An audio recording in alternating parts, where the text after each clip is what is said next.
World Bank warns of a silent tsunami of hunger, worldwide hunger.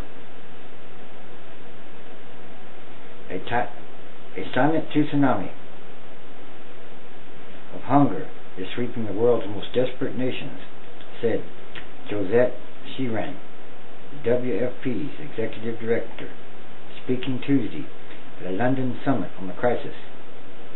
The skyrocketing costs of food staples, fed by rising fuel prices, unpredictable weather, climate change, global warming, and increasing demand from India and China, has already sparked sometimes violent protests across Africa, Asia, and the Caribbean. The price of rice has more than doubled in the last 5 weeks, she said. The World Bank estimates food prices have risen by 83% in just 3 years. What we are seeing now is affecting more people on every continent, Sheeran told a news conference. It's called famine. This is reversing progress against poverty.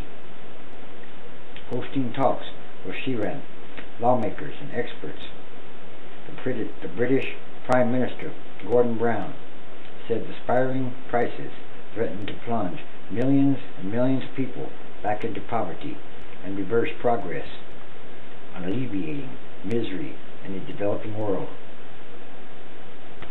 Tackling hunger is a moral challenge to each of us, and it is also a threat to the political and economic stability of nations, Brown said. Malaysia's embattled Prime Minister is already under pressure over the price increases and has launched a major rice growing project. Indonesia's government needed to revise its annual budget to respond. Unrest over the food crisis has led to deaths in Cameroon and Haiti. It has cost the Haitian Prime Minister his job and caused hungry textile workers to clash with police in Bangladesh.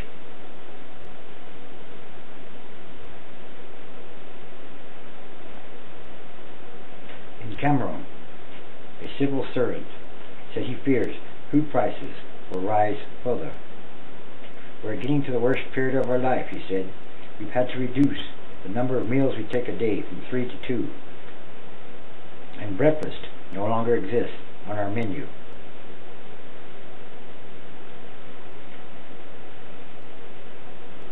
Even if her call for $500 million in emergency funding is met, food aid programs, including work to feed 20 million poor children, will be hit this year, Sheeran said.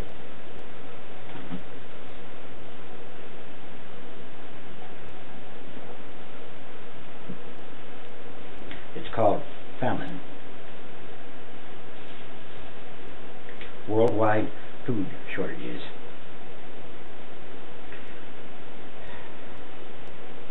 Yet, while angry street protesters call for immediate action, long-term solutions are likely to be slow, costly, and complicated, experts warn. And evolving diets among growing middle classes in India and China will help double the demand for food, particularly grain-intensive meat and dairy products, very soon.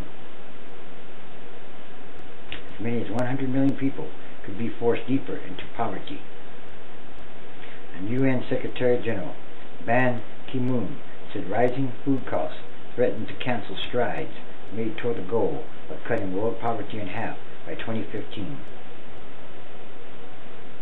And now is not too soon to be thinking about the longer-term solutions,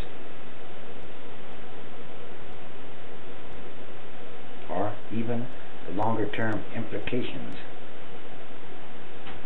World leaders must help increase food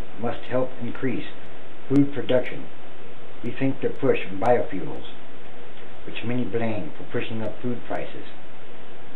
Like ethanol, it is pushing up food prices, taking corn, which is used for food, and turning it into fuel.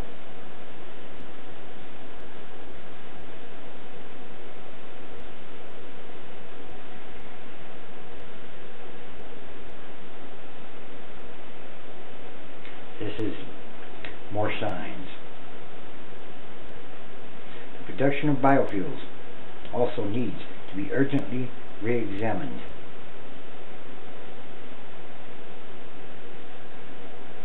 Production of biofuel leads to the destruction of forests and takes up valuable land available to grow crops for food.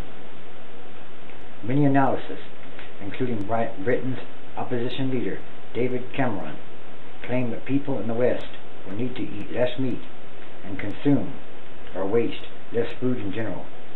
Some expect a shift in attitudes to herald the end of supermarket giveaways and cost-cutting grocery stores that stack goods to the ceiling and sell in bulk. Citizens in the West, China and India must realize that the meat on their plate and biofuels or ethanol in their expensive vehicles or cars carry a very high cost for those in the developing world. It's called famine, as spoken of in the Holy Bible. And yes, God, Jesus, beings of light, angels, whatever have you want to call them, they're coming back. They have to. They're coming back to help save us from our own selves. These are more signs of the end times. Worldwide famine. And there are many.